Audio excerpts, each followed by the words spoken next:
gracias por asistir hoy. Es la verdad el puente que vine por la carretera y ya va medio Madrid que se va para allá, para el Levante. Pero bueno, nosotros vamos a disfrutar un poco de la azafrán.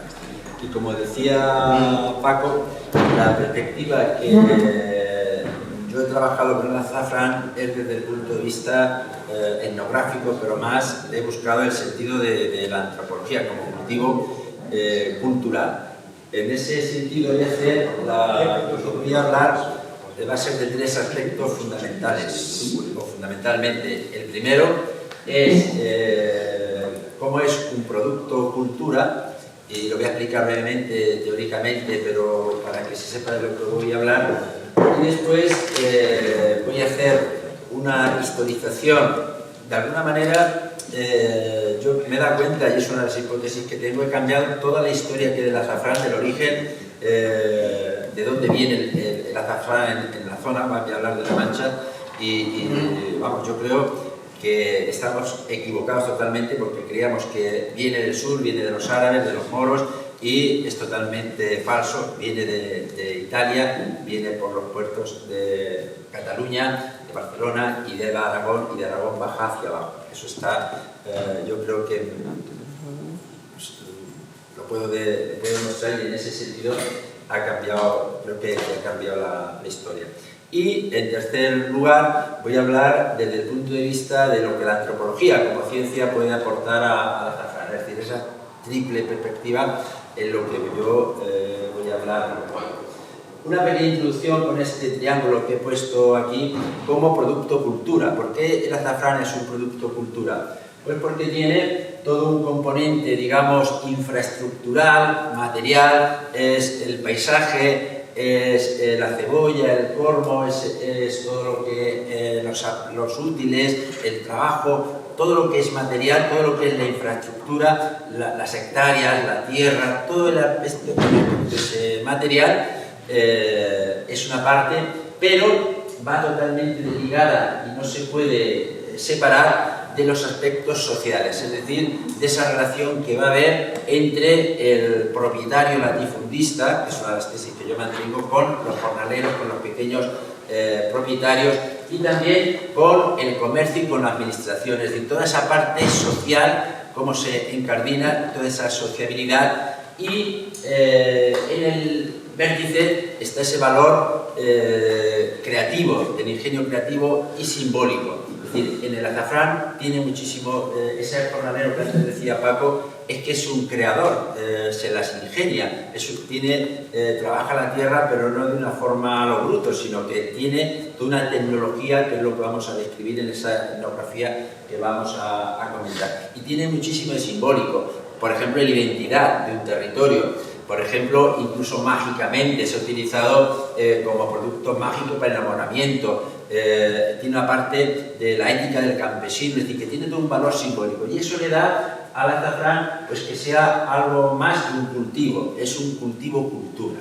Y esa es la perspectiva que yo le he dado al estudio del azafrán, no como algo puramente agrario, estructural, infraestructural, ni tampoco cómo se organiza socialmente, sino todos esos aspectos combinados en lo que le da esa categoría que decimos que es producto cultura. Y en ese sentido voy a hacer un breve recorrido, lo que yo he llamado historizar el discurso del azafrán. Historizar el discurso del azafrán. Mi compañero Alonso después va a explicar todo esto más, pero yo simplemente una pequeña introducción para ver que en toda esta historia que tenemos del discurso antiguo del azafrán, como en gran parte pues ha cambiado, y en gran parte pues es medio verdad y medio mentira, medio verdad y medio mentira. Tenemos unas ideas muy extendidas, cualquier estudio, cualquier documento, cualquier análisis del azafrán siempre hace una introducción sobre su historia lejana, ¿no? Entonces, que viene de Oriente, todo viene siempre del Mediterráneo, de la parte más oriental, de China, de la India, y viene siempre hacia el oeste, ¿no? Hay toda una emigración hacia el oeste. Tenemos Egipto, tenemos Mesopotamia, tenemos Anatolia, tenemos las fuentes documentales del Cantar de las Cantares, la Biblia, los griegos, los romanos, toda la mitología que después Alonso lo va a explicar, todos los tratados de Columela, de Plinio, toda esa literatura que hay grecorromana, mítica, pero también científica, de los primeros estudiosos, y eso está ahí. Tenemos también recetas de recopinaria de Apicio, pues ya nombra el azafrán, el consumo que se tenía del azafrán. Por supuesto tenemos también los visigodos, San Isidoro lo recoge también, el cultivo y el uso del azafrán. Y sobre todo los botánicos andalusíes, desde el siglo VIII al siglo XI, va a haber toda una literatura botánica que también Alonso ha trabajado y ha estudiado y lo conoce muy bien, y de ahí va a pasar a la Alta Edad Media, donde se van a extender ya no solamente las especias, sino también van a venir otros productos como son azúcar, arroz, cítricos, berenjenas. Todo esto está bastante estudiado, pero se da por hecho muchísimas cuestiones que, por ejemplo, el arroz. Tenemos que el arroz, bueno, en Murcia, en Valencia, los musulmanes, pero a la hora de la verdad el consumo del arroz puede ser que no sea tan extensivo, sino que pueda ser de minorías. Eso es lo que va a pasar un poco con el azafrán. Dentro de este discurso de la historia del azafrán, fuentes tan importantes como el calendario de Córdoba, que es fundamental para el estudio medieval, ya nos nombra que en febrero nombra el azafrán, se planta la planta, en noviembre se recoge. Dice también una cuestión importante: en noviembre que hay heladas por dentro del cambio climático. El calendario de Córdoba dice que en noviembre hay heladas. Alfonso X también lo nombra. Y aquí, en todos estos discursos que hay sobre el azafrán, casi nunca, cuando los historiadores nombran todo, la perspectiva de clase social, es decir, se pierde, no comen igual a la gastronomía, a los usos del azafrán, no es lo mismo para ricos que para pobres. Por ejemplo, en la gastronomía mediterránea y de nuestra zona hay como una preferencia por el color rojo, y ese color rojo se busca con el azafrán, pero son las clases altas. En el momento que las clases bajas comen con ese color, las clases altas lo cambian, desaparecen. Es decir, que hay un montón de platos que son populares por el color rojo y después, cuando se populariza, las mismas clases altas lo cambian. Con esto quiero decir que siempre esta perspectiva de clase la tenemos que tener en cuenta, porque a lo largo de la historia hay como una influencia de lo popular. A veces las clases altas copian lo popular y otras veces lo popular copian lo de las clases altas, y hay como un intercambio. Esto lo vemos muchas veces en Goya, o en el carnaval, en cuestiones de este tipo. El carnaval, por ejemplo, es una fiesta muy de clase baja, muy popular, pero va a llegar el siglo XVIII con el rococó y las clases altas lo ven como la máscara, un tipo festivo, y lo copian todos esos modelos de vestimentas y de fiestas, y le dan su sentido. Con el azafrán y con la gastronomía va a pasar algo parecido. Es una perspectiva de clase que no la tenemos que olvidar. Y es fundamental, y aquí es donde en gran parte baso yo la teoría que mantengo, que desde hace unos años se está haciendo una serie de proyectos arqueobotánicos. Se está haciendo una serie de investigaciones, de excavaciones, como este caso del proyecto Alquerías, que es una aldea musulmana del siglo XI, en Illorela, en Albacete, pero se han hecho otros estudios en Ibiza, en Tarragona, en Lérida, y se está demostrando que en todas estas pequeñas aldeas populares, es decir, donde vivían los musulmanes del siglo X aquí, en todas esas aldeas, alquerías, yo estoy en contacto con los arqueólogos y siempre les pregunto si les ha parecido el azafrán, y hasta ahora no ha aparecido el azafrán. En concreto, en alquerías en Illorela han encontrado un basurero, y en los basureros es donde puede haber restos, que sí, por ejemplo, hay de muchas plantas, pero hasta ahora el azafrán no ha aparecido. Todo esto sí que, con los avances tecnológicos, cada vez vamos a ir conociendo más si en el siglo X la gente normal que vivía en nuestro territorio consumía azafrán o no consumía azafrán. ¿Qué es lo que ha ocurrido? Que hay una disociación entre las fuentes escritas y la arqueobotánica.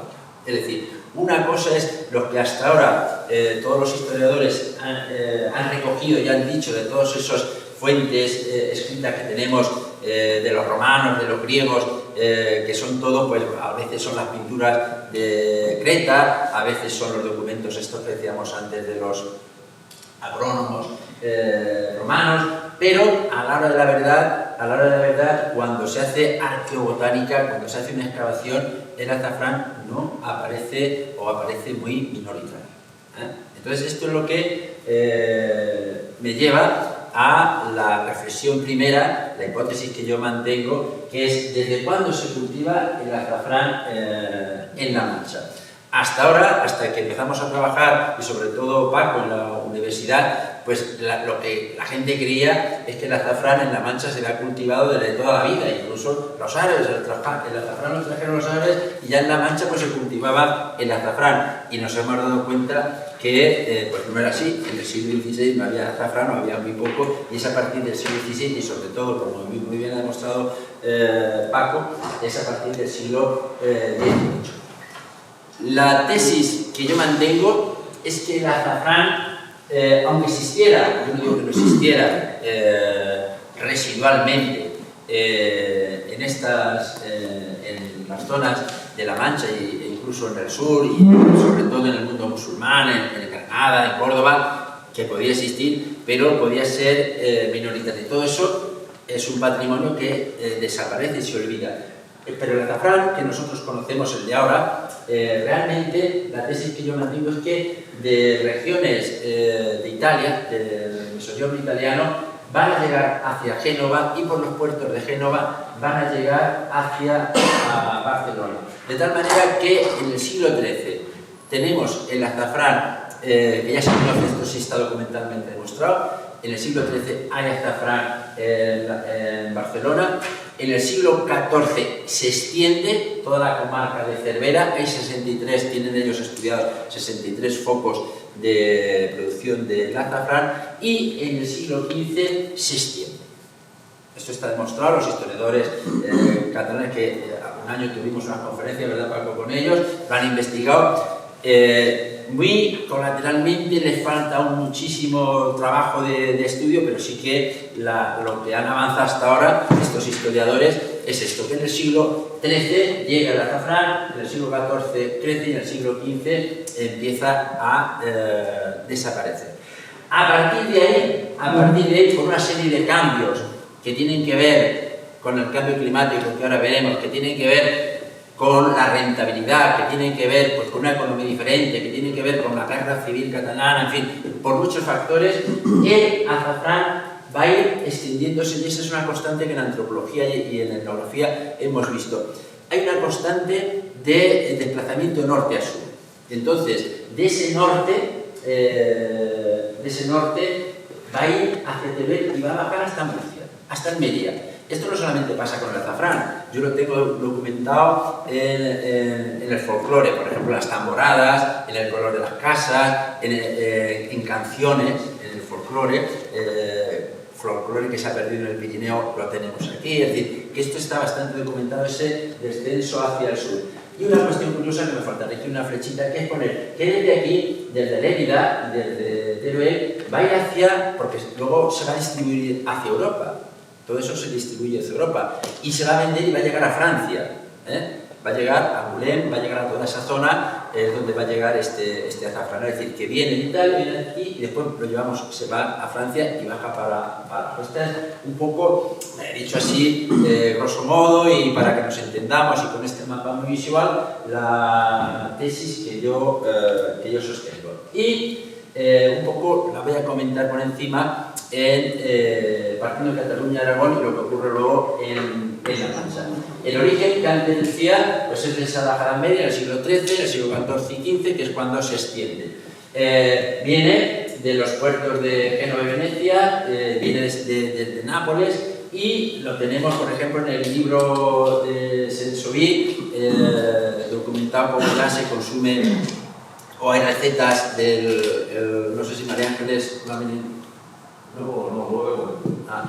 Bueno, tenemos una experta de gastronomía catalana y del siglo 1300, siglo XIV, en este libro catalán, de sí que vienen recetas del Sensorial. Claro, son recetas de la nobleza, son recetas de la nobleza, que es lo que siempre yo mantengo. Una cosa es lo que comen los nobles y otra cosa es lo que comen la gente, los pobres, eso es totalmente distinto.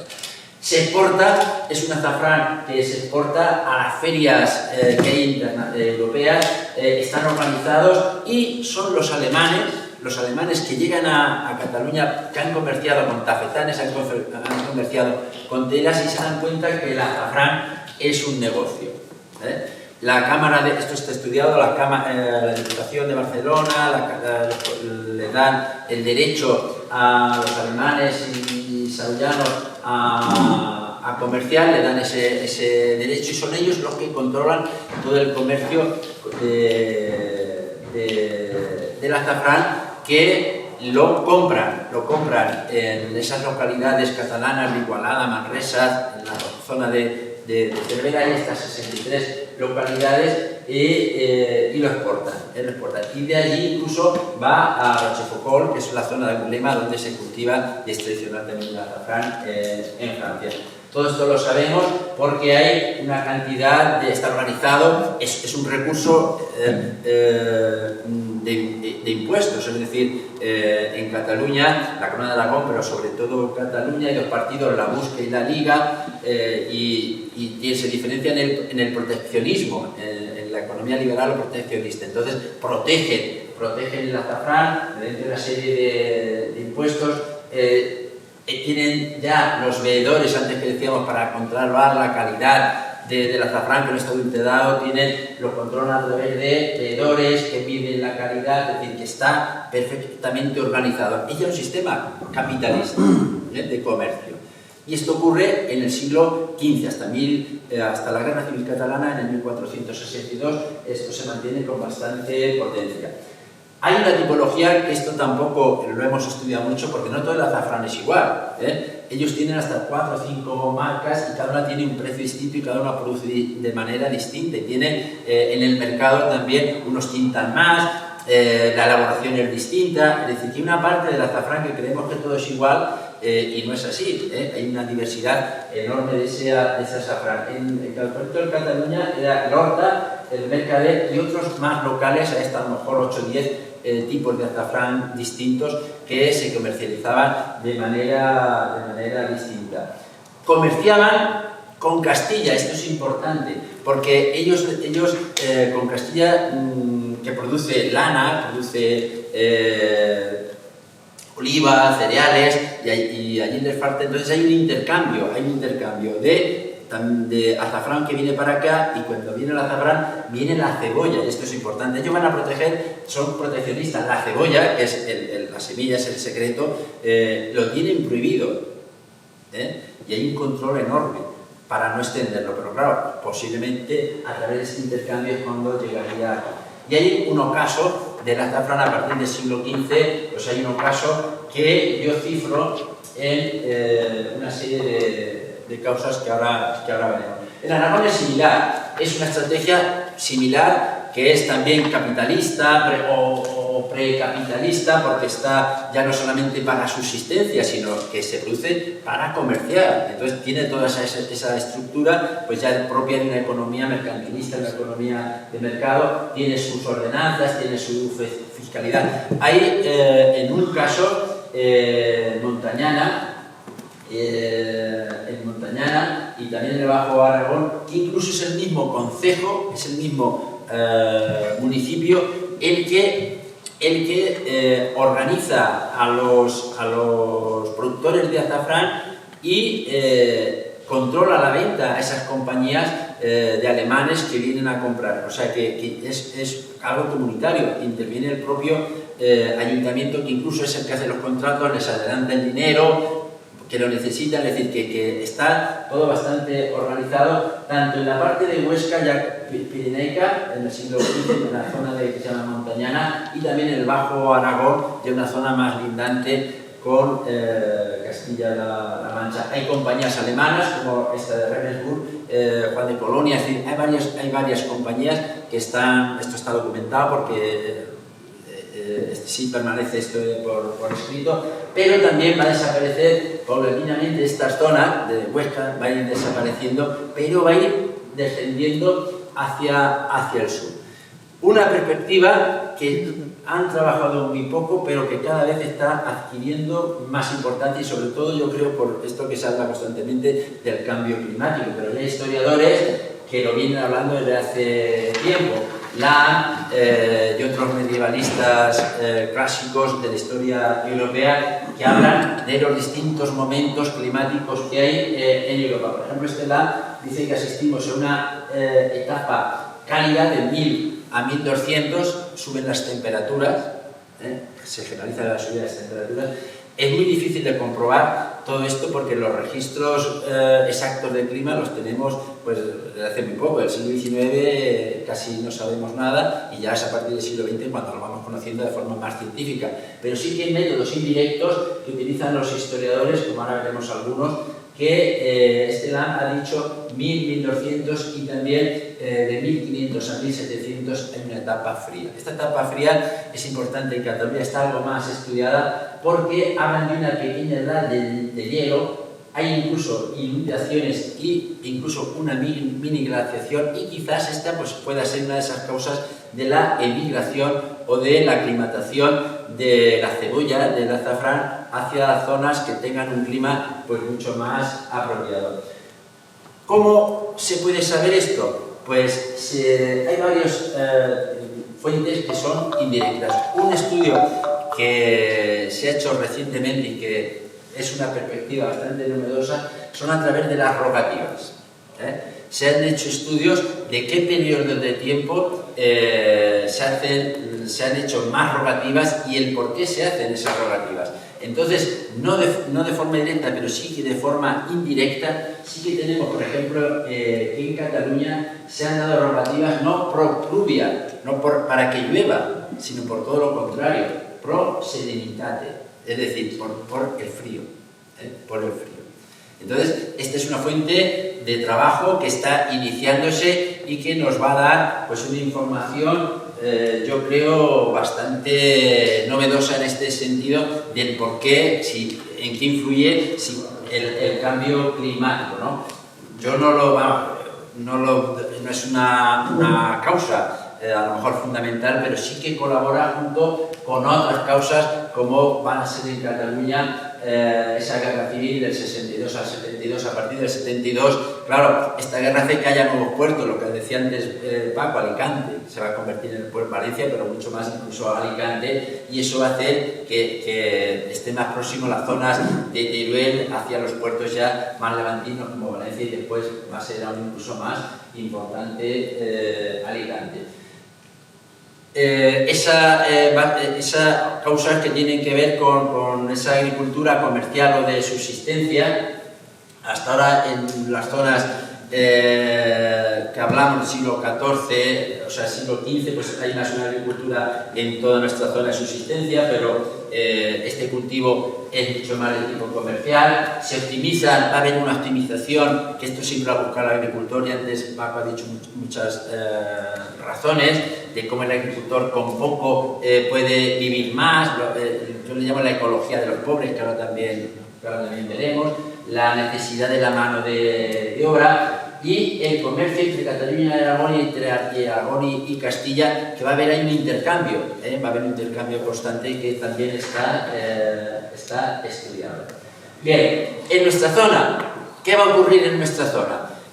Desde una perspectiva de larga duración, de una perspectiva diacrónica, tenemos que tener en cuenta que en Castilla Sur, que yo le llamo la Manchuela, vamos a decir, porque Castilla y León es otra cosa, toda esta zona es a partir de 1100, 1200 cuando se va a producir ese cambio político del dominio de Al-Ándalus por el dominio cristiano. Pero va a haber un periodo de tiempo muy largo en el que va a haber escasísima población. Paco lo decía antes, es un desierto demográfico. El siglo XIII, el siglo XIV, estas aldeas alquerías son muy raras. Hay, pero muy poquitas. ¿Y qué hablamos? A lo mejor hablamos de 5 o 6 habitantes por kilómetro cuadrado. Hay poquísima población. Y cuando estas zonas se van a repoblar, pero sobre todo el predominio va a ser ganadero, la agricultura va a ser muy secundaria, muy secundaria. Es a partir de 1500, y esto sí que está ya más estudiado, cuando en estas zonas se empieza a ver en torno al Marquesado de Villena, en nuestra zona, va a haber un crecimiento de concejos, de poblaciones, y en esas poblaciones que van a dominar la ganadería, va a haber un predominio ganadero, pero sí que ya va a haber, y sobre todo en el siglo XVI, se van a roturar más tierras y va a aparecer las cereales y el olivo y la vid extensiva. Yo le hablo que hay un paisaje móvil, hay un paisaje móvil que va cambiando con el tiempo, pero muy lentamente. En esta época no hay, en el siglo XVI no puede haber azafrán porque se vive de otra cosa, se vive de la ganadería, se vive de la lana y se roturan tierras, pero para otras cuestiones que son mucho más rentables. Y esto nos va a hacer, lo que antes comentaba, que siguiendo esa perspectiva norte a sur, pues nos damos cuenta que en las relaciones de Felipe II hablamos del siglo XVI finales, en una zona no aparece el azafrán nada más que en Extremera, que en Madrid, antes era Guadalajara, y en otro pueblo más, es decir, que no aparece, que es la gran fuente que tenemos para estudiar el siglo XVI son las relaciones de Felipe II, porque hay una descripción de cómo eran todos los pueblos, y entonces casualmente no viene el azafrán.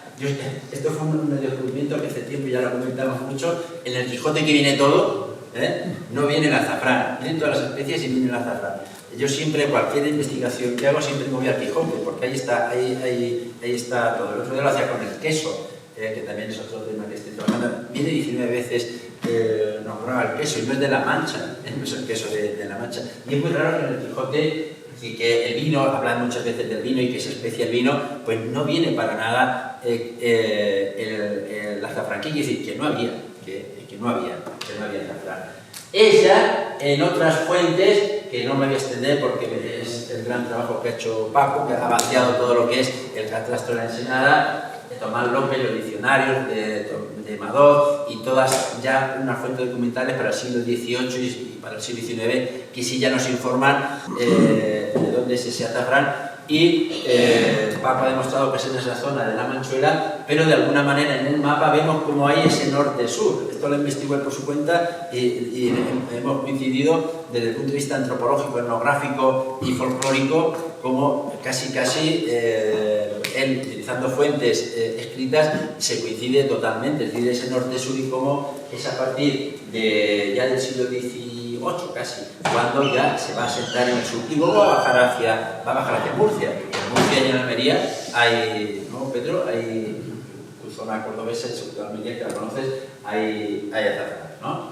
Bien, y se dan casos tan curiosos que en el siglo XVIII, por ejemplo, el azafrán tampoco les extiende tanto. Este es el castillo de Chinchilla, pues en un mapa, y en sitios como estos signos que tenéis ahí es azafrán.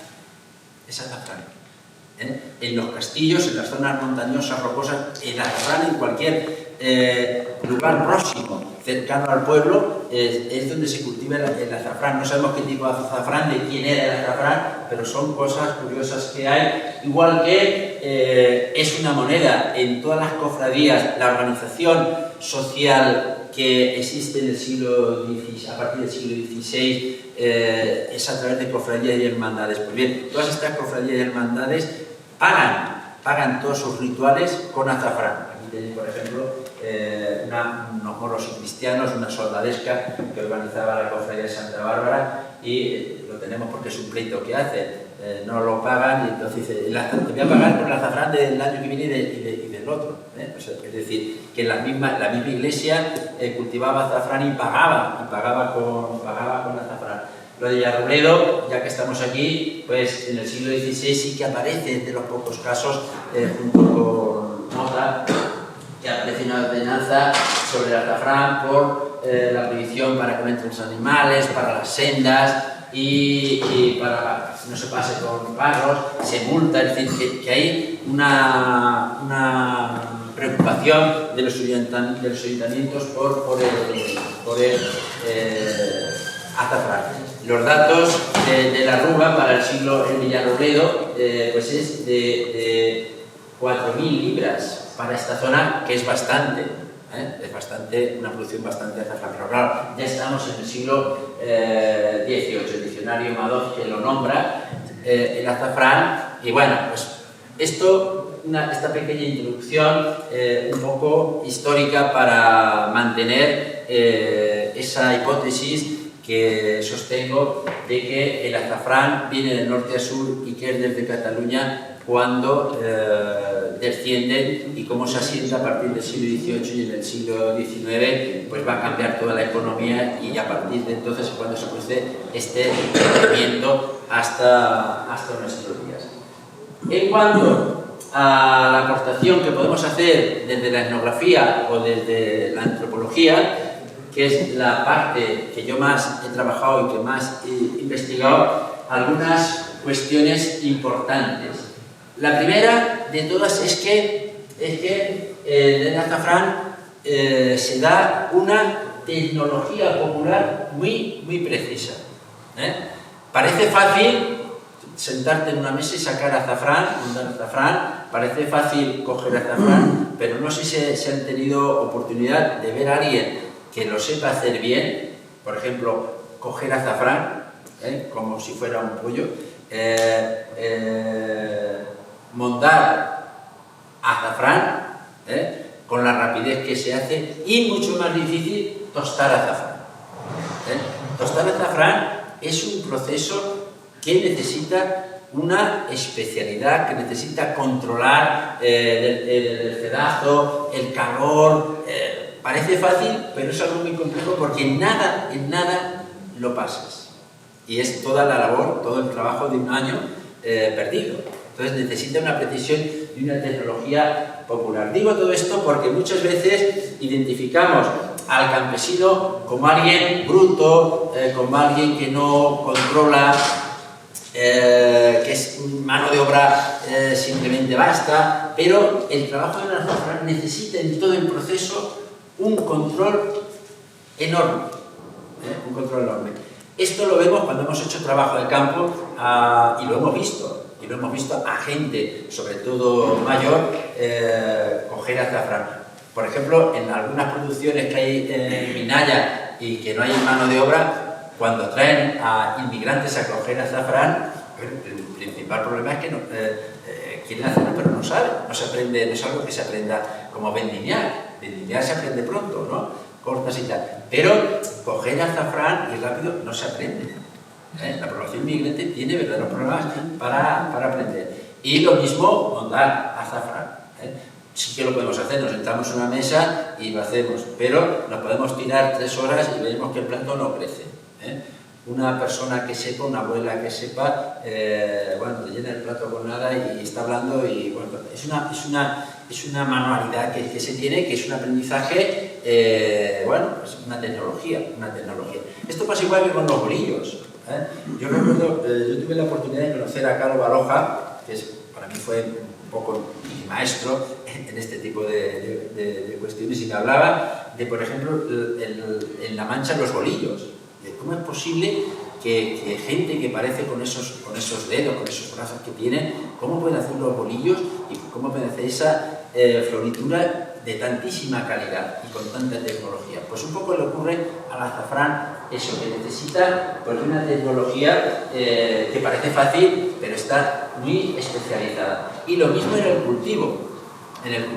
Y hay una variedad enorme y tradiciones enormes que van desde la misma cebolla a todo el proceso, desde que se planta, desde que crece, cómo crece, las labores que hay que hacer, es decir, en cada pueblo, cómo se matan los topos, en cada pueblo. Pues hay toda una labor de campo del agricultor que lo controla el suelo y domina. Es un trozo de tierra como esto, a veces pequeño, pero sabe todo, cómo lo rastilla con la mano, cómo si va a haber el topo, si no va a haber. Es decir, que necesita todo un aprendizaje sobre las distintas fases que tiene de crecimiento del azafrán, que es enorme.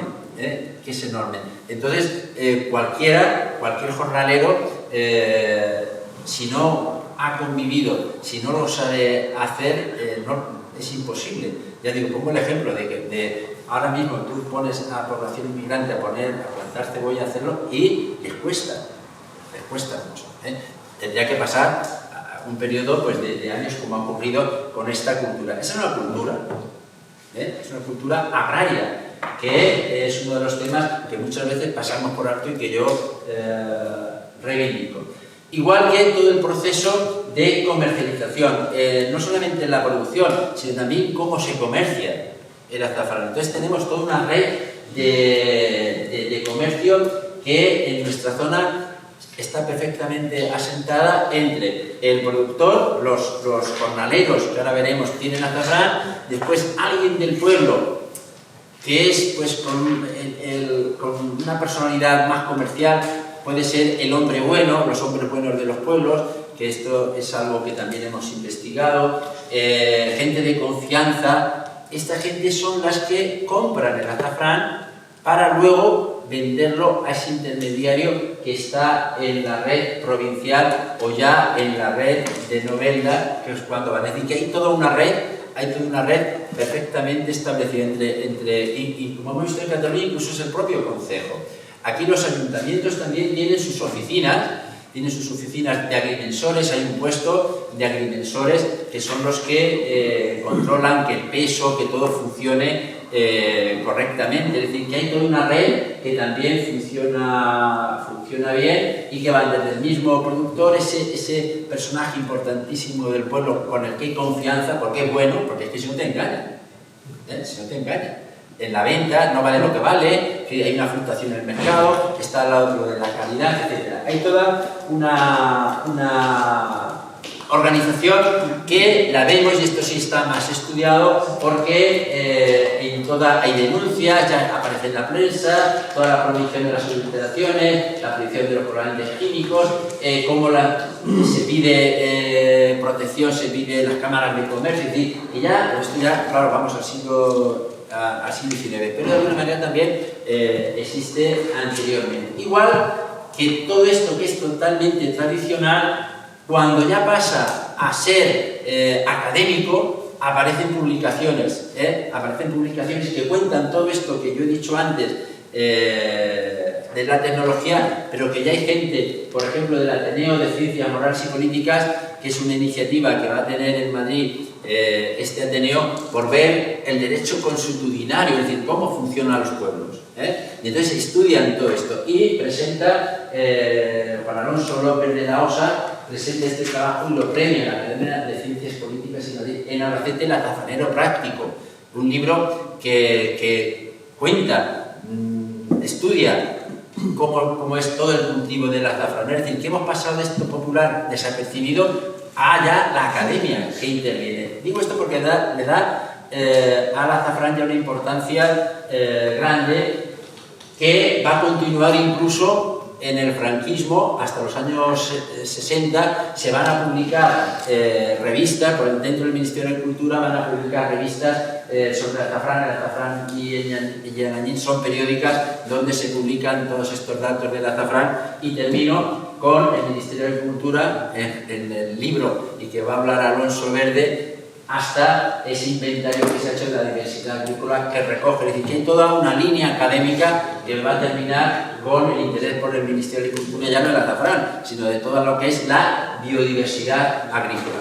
Y en eso tenemos que ahora va a hablar Alonso, que participa en este proyecto y es uno de los que ha elaborado la ficha del azafrán.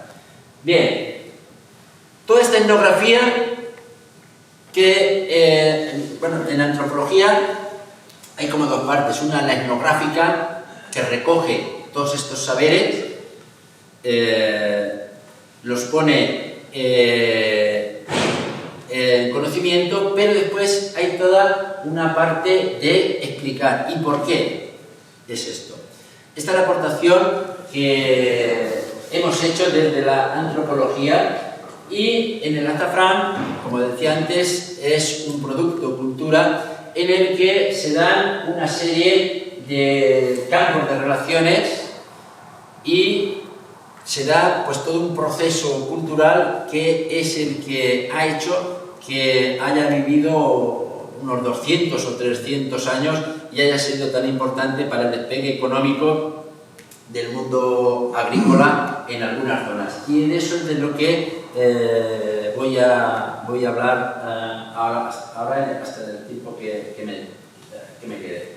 En este campo de relaciones del que hablo, hay una serie de agentes. O sea, para entenderlo bien, tenemos que entender el papel que van a jugar los grandes latifundios, el latifundismo, el papel que van a jugar el jornalero campesino, los intermediarios y ese campo de relaciones que va a haber entre la familia, el capital social, que significa la familia, el capital, que también es el vecindario, y por otra parte en que participa la administración. Es decir, que en este mundo cultural del azafrán hay toda una serie de relaciones, de campo de relaciones les llamo, en el que todo esto se va a poner en funcionamiento y van a hacer una estrategia latifundista. ¿Por qué triunfa en el siglo XVII, a partir del siglo XVII, en la zona de La Mancha y algunas otras zonas también del Estado español, el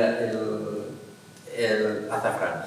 Esto ocurre con muchos productos, pero aquí fue el azafrán. Ahora veremos que también puede ocurrir con otros productos. Mi idea que sostengo es que en nuestra zona triunfa el azafrán porque existe un latifundismo medieval que es señorial. A partir del siglo, cuando se produce la repoblación, ¿quién se queda estas grandes tierras, propiedades? Pues la iglesia una parte, la nobleza otra, las órdenes militares otras, pero son latifundios señoriales. Estos latifundios pues, los tienen y se dedican pues no los cultivan, son incultos, que son dehesas para el ganado simplemente, pero no se cultivan.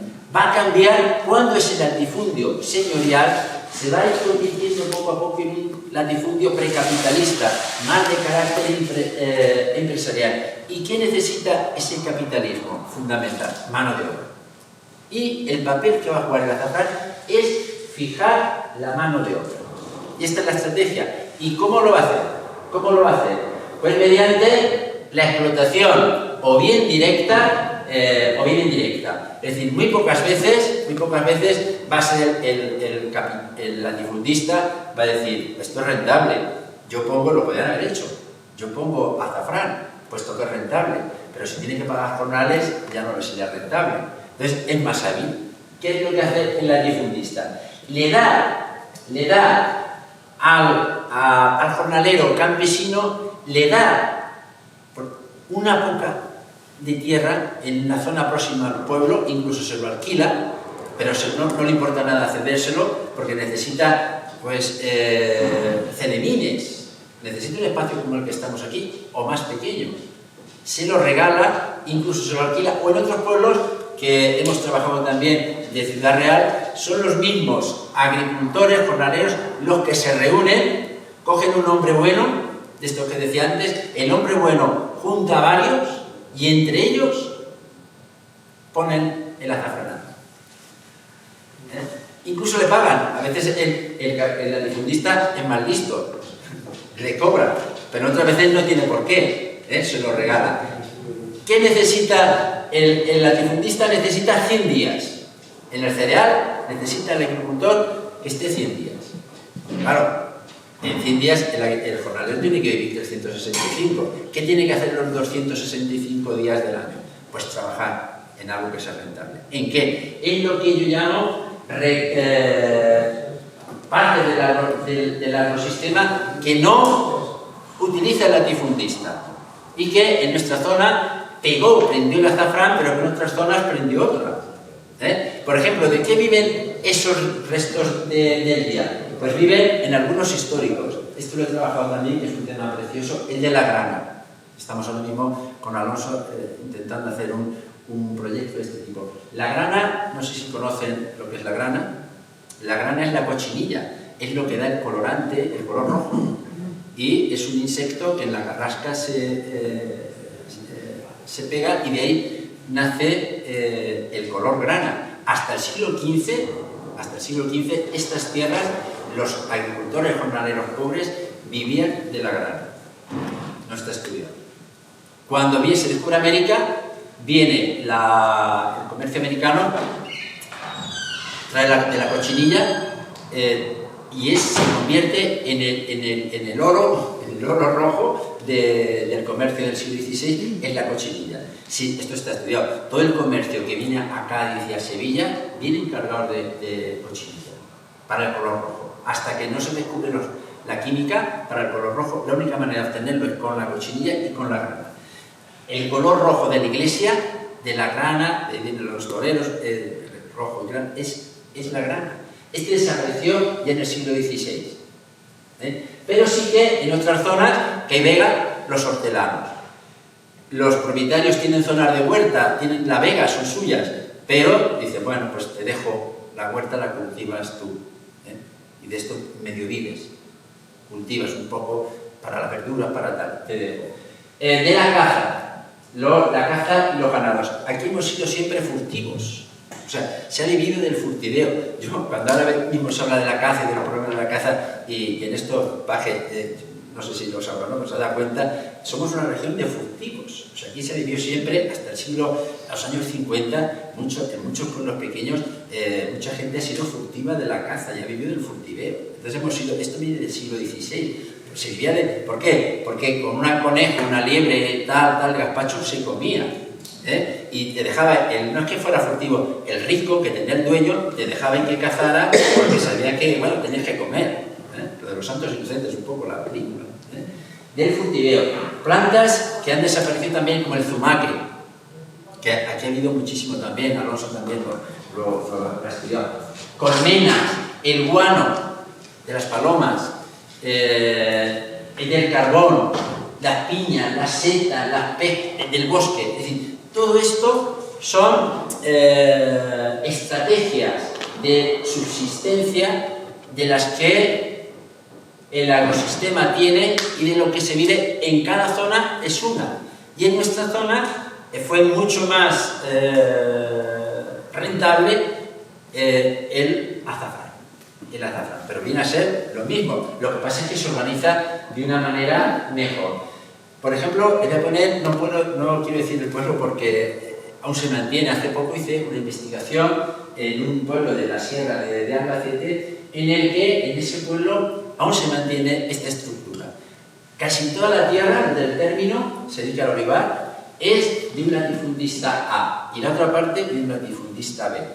El resto de la propiedad del pueblo es de muchos pequeños. ¿Qué ha ocurrido? ¿Cómo es que el A no le compra a los pequeños para hacer más grande? No le interesa. Y ha ocurrido que este pequeño tiene a la tierra, o sea, la tierra no solamente la tierra, sino el valor afectivo, sentimental que tú le das a la tierra. Entonces, ningún agricultor te vende la tierra por pequeña que sea. Un sentimiento que se ha creado a través de los años desde los mismos latifundistas A y B que no les interesa. De tal manera que ahora viene la recogida de aceituna y tiene a todo el ejército de reserva para coger la aceituna. Esto ya está, hasta los años 70 se mantuvo. Aún se mantiene la propiedad, pero ya ha desaparecido. Esto es un trabajo de campo que hice de un pueblo de la sierra de Albacete. Centrándonos en el azafrán, ¿qué es lo que ha ocurrido a partir de ese siglo XVII y en el siglo XVIII con el azafrán? Pues que pasamos a ese sistema latifundista. La estrategia ya no es señorial, sino que es mucho más capitalista o precapitalista, y aparece pues lo que yo llamo ecología de los pobres, que es cómo con poco se pueden mantener, cómo rentabilizan el territorio. Entonces, con poco, con todas estas estrategias de furtiveo, de mantenimiento, y sobre todo con el azafrán, con poco terreno da más. Es decir, no hay nada más ecológico que esto. Con poco que te dé tanto y que puedas vivir. Es una autoexplotación, por supuesto no está monetarizado, solamente ya al final todo el trabajo que se hace dentro del ámbito de la familia, por una gran caridad, como hemos visto antes, en lo que se refiere a la tecnología manual y animal, y donde interviene todo, se da en pueblos con unas determinadas características. Claro, Villagrande ya llega un momento que es grande, ¿no? Pero en pueblos de 1000, 2000, 3000, se da perfectamente toda esa reciprocidad vecinal. Eso se tiene que hacer en 10 días. Entonces todo el mundo colabora, todo el mundo se ayuda. Surge eso que decíamos, esa cultura, esa nueva sociabilidad, los lazos se estrechan porque todo el mundo colabora, incluso por edades, todas las edades colaboran. Hay una garantía familiar, es un ahorro y una garantía familiar ante cualquier catástrofe. Una de las grandes debilidades que tiene el mundo preindustrial son las catástrofes que puede haber. Pues es una garantía hacia el futuro y con una ética común que se manifiesta a través de multitud de rituales que ahora comentaremos y que es lo que hemos recogido y que en definitiva constituyen ese valor simbólico que es la identidad. Importantísimo, que hasta hace poco incluso se despreciaba. Es decir, oler azafrán, yo recuerdo muchos estudiantes de estos pueblos que antes Paco decía, claro, en su casa tenía azafrán y el azafrán huele. Entonces se olía azafrán, era como ir al Albacete, al colegio, al instituto y tal, y oler azafrán era cosa de pobres. Te rechazaban. Es una identidad. La identidad del pobre, la ecología del pobre, era lo que existía. Pero todo esto cambia. Bien, crea una sociabilidad y crea una ritualidad en torno al grupo familiar, en toda la vecindad, y en el azafrán se dan hechos importantísimos para los grupos de edad, ¿no? Lo que se llaman rituales, ritos de paso. Entre adolescentes, los primeros trabajos que hace un chico joven a los 8 o 9 años es ya ir, incluso va a la escuela, para que decía antes, antes de ir a la escuela vas a coger, porque se coge por la mañana, vas a coger azafrán. Es la iniciación al mundo laboral, un rito de paso. Ritos de noviazgo. El azafrán, lo hemos visto antes también, la familia ya a los novios se les pone el azafranar para que se casen. Incluso muchos de los noviazgos se hacen montando, pelando la rosa del azafrán. Hay aquí toda una literatura sobre esto, es el vecindario. Después siempre, después de una matanza, después de terminar la monta de la rosa, y fiesta. Un acordeón, una guitarra, un baile, y es cuando la gente puede relacionarse. Rito de paso. Y la vejez, los abuelos, las abuelas cumplen un papel fundamental. Trabajan.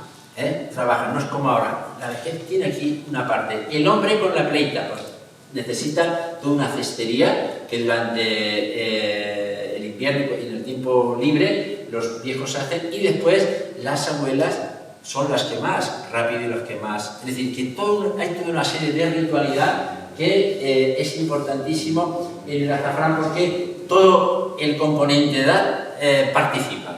O sea, participa todo el mundo. Incluso ayuda pues a lo que luego es la música y después ha pasado a la literatura. Como antes decíamos, todo esto luego se ha trasladado a la academia, a los libros, pero también a la música, en las zarzuelas y en un tipo también de literatura con ese bucolismo de un poco del mundo agrario y tal, pero de alguna manera pues ha pasado. Un poco también, y en esto yo soy un poco rechazo, desde el punto de vista del constructivismo y del folclore. Bien, todo esto, ¿qué ocurre? Pues que, como antes decíamos, a partir ya del siglo XIX, pero mucho más, la historia de España es que es una historia pues muy lamentable. Cuando se tenía que haber producido la revolución industrial en el siglo XIX no se produce, y después cuando ya estábamos a punto de los años 20 del siglo anterior, 20 y 30 que se va a producir, viene la guerra civil, no se produce de tal manera que ha sido un caso muy lento. El azafrán ha hecho que en los años, hasta el plan de estabilización, hasta los años 50, pues se haya mantenido vivo. Pero lo lógico es que hubiera desaparecido antes, igual que desapareció en otros países, en Francia, como decíamos. Lo que pasa es que aquí ha habido una historia particular, general, de nuestra economía que se ha mantenido en el mundo tradicional, se ha mantenido mucho más que en otros lugares, y más en nuestras zonas. De tal manera que el ocaso ha sido mucho más lento, pero sí que ha colaborado, y en esto es lo que antes hablaba o le preguntaba a Paco. Yo creo que en algunas zonas, en concreto además en la zona de Namanchuela, lo que ha ocurrido con el azafrán, y sobre todo ha sido ya en el siglo XX, es que el azafrán, eso que es una estrategia de latifundista, produce un cambio, lento, pero un cambio importante, que el cultivador, el pequeño jornalero, el pequeño campesino, le es rentable, y con esa rentabilidad, además de casar a los hijos, además de hacerse una casa, le da para comprar la tierra, a veces al latifundista, y poner viña. Y entonces esto es lo que se tiene aún que estudiar, se tiene que trabajar en qué medida puede contribuir el ocaso del azafrán con los nuevos cultivos. Bueno, el plan de estabilización a partir de los años 59-60 va a cambiar todo. Ahí existe la mecanización, va a llegar un momento que, bueno, ya hay más tractores que mulas, entonces incluso pues la mula que es para el azafrán se necesita, pues van a desaparecer, y llegamos a un momento que tenemos tierras, pero la emigración ha hecho que no haya hombres. Tenemos tierras, pero ya no hay hombres. ¿Por qué? Porque esa estructura latifundista que antes decíamos ha desaparecido totalmente. Y luego he dejado ahí esa investigación del cambio climático que yo creo que tiene bastante que ver también en ese descenso, sobre todo en los últimos años, y que ya apunta científicamente desde el punto de vista de las investigaciones que se están haciendo, que efectivamente la cebolla, el colmo, sí que está afectando lo que es el cambio climático, pero que no es distinto a lo que ya habíamos visto que ocurrió en Cataluña y que está investigado, y por cierto también en Murcia también hay una investigación o varias investigaciones en este que apuntan al cambio climático. Bien, de tal manera que el azafrán, que es un producto cultura, que es un patrimonio, está en una situación triple. He hecho otro triángulo aquí. Uno, pues arcaico, es decir, que es como la grana, ya casi para estudio. En las zonas, por ejemplo, de Teruel, de tal, es ya casi desaparecido. Otro es residual. Por ejemplo, en nuestra zona hay pueblos de estos que tanto producían, que aún se producen, pero de manera residual. Pero sí que yo apunto a que es un patrimonio que también puede ser emergente. Y enlazo con algo que, para lo que nos sirve la antropología y para lo que nos sirve la historia, es que una vez analizado toda esta trayectoria futura y buscarle la explicación, pues también puede ser a veces soluciones para situaciones novedosas que tenemos. Y en ese sentido podemos encontrar que el azafrán pues puede suponer un patrimonio que puede ser emergente. Y en este sentido tenemos dos vías.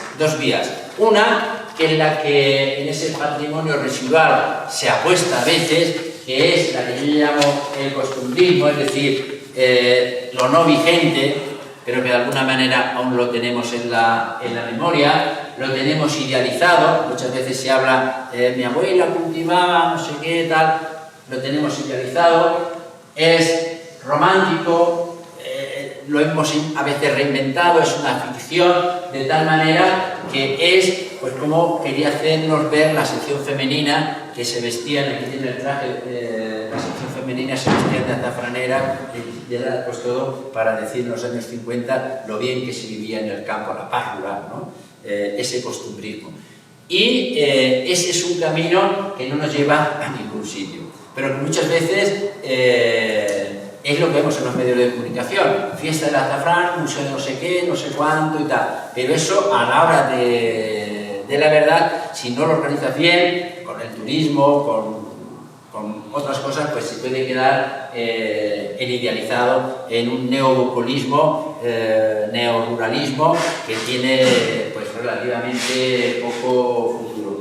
Mucho más interesante, creo, pues es la modernidad que nos produce que el ITAP, de la Diputación de Albacete, el Instituto Tecnológico de Albacete, proyectos que tienen del I+D sobre las enfermedades, sobre precisamente el cambio climático, todo lo que es la línea de investigación que llevan, no sé cuánto tiempo llevan investigando, Pedro, 90, investigando seriamente una producción científica bastante moderna, las facultades de Humanidades de la Universidad de Castilla-La Mancha y la Escuela de Agrónomos, la línea de investigación que Paco inició, y también todo lo que es las numerosas tesis que se están haciendo sobre el azafrán y los componentes químicos que tiene y los usos medicinales, que tiene ahí un campo que, bueno, tiene un futuro totalmente abierto. El trabajo que se hace Pedro y toda la denominación de origen de azafrán de La Mancha, y debe haber una resignificación con nuevos usos. Yo el otro día veía cómo Bodega Soler, una bodega de Quintanar, con mosto, cuando se hizo la feria de Villarrobledo del vino, la feria esta bodega, además de vender vino y mosto a los japoneses, con el mosto hacen arte. Bueno, y una línea de vino y arte, pero de una calidad enorme. Entonces, eso es con el mosto. El azafrán, que tiene un poder tintorero, que lo que se vende a los catalanes, la mayor parte era para tintes. Entonces, todo ese valor tintorero y nuevos usos, por ejemplo, incluso para el arte, como se ha hecho con el mosto, que está teniendo Vidartis, se llama. Luego, si queréis entrar en internet, Vidartis se llama, la bodega esta de Quintanar, de Mostos Soler. Y, sobre todo, que constituye pues un patrimonio cultural, que como tal patrimonio tiene que ser por lo menos conocido, por lo menos investigado y puesto también pues a disposición. Yo hablo de una restitución a los legítimos propietarios, que no es otro espacio que los pueblos que han sido cultivadores del azafrán. Es decir, que ese patrimonio cultural sea otra vez restituido a esta población. Y por ello, el trabajo que se está haciendo desde la DEO me parece encomiable, y que trabajos como los caminos del azafrán pues son todas esas nuevas interpretaciones, esos nuevos usos que se tienen que dar al azafrán, que deben ser pues la vanguardia, y un poco olvidarnos de esa, lo que yo llamo la folclorización del azafrán, que creo que no nos lleva a ningún sitio. Yo con esto me callo y les doy las gracias por la atención que han tenido.